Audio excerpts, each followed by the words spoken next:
Hi అండి, అందరికీ నమస్కారం. మీరు ఇస్తున్నారు silent TV YouTube channel. Telangana Rythu Bandhu. Rythu Bandhu పేరు చెప్పగానే రైతులైతే తీవ్రంగా మండిపడుతున్నారు. ఎందుకంటే రైతు బంధు డిసెంబర్ నెల నుంచి ఇస్తూనే ఉన్నారు.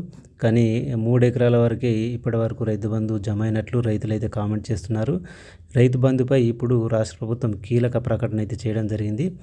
రైతు బంధు అమౌంట్ మేమే తొందరగా ఇస్తున్నామని అయితే బట్టి విక్రమార్క గారు అయితే అన్నారు. దీని గురించి ఈ వీడియోలో పూర్తిగా తెలుసుకుందాం.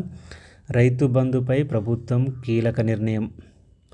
గతంలో రైతు బంధును బీఆర్ఎస్ ప్రభుత్వం 5 నెలల పాటు ఇచ్చిందని, తాము మాత్రం వారికంటే తక్కువ సమయంలోనే అందజేస్తున్నామని ఉప ముఖ్యమంత్రి బట్టి విక్రమార్క గారు తెలియజేయడం జరిగింది. శనివారం ఆయన మీడియాతో మాట్లాడడమే జరిగింది. కొండలు గుట్టలు రోడ్లకు రైతు బంధు ఇవ్వకూడదని నిర్ణయించుకున్నామని ఆయన స్పష్టం చేశారు. ప్రస్తుతం పాత డేటా ప్రకారమే ఈ రైతు బంధు ఇస్తున్నట్లయితే చెప్పారు.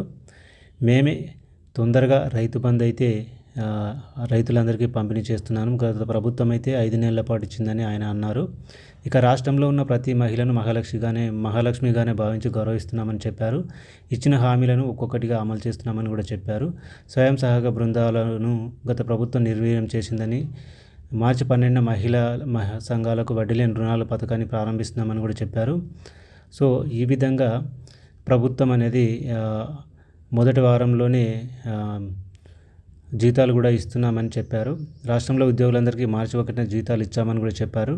ఇక రైతు బంధు పథకానికి సంబంధించిన అమౌంట్ కూడా మేమే తొందరగా ఇస్తున్నామనేది చెప్పారు. నిజంగా మీరు కామెంట్ చేయండి. గత ప్రభుత్వం రైతు బంధు అమౌంట్ తొందరగా ఇచ్చిందా, లేదా ఈ ప్రభుత్వం తొందరగా ఇచ్చిందా అనేది కామెంట్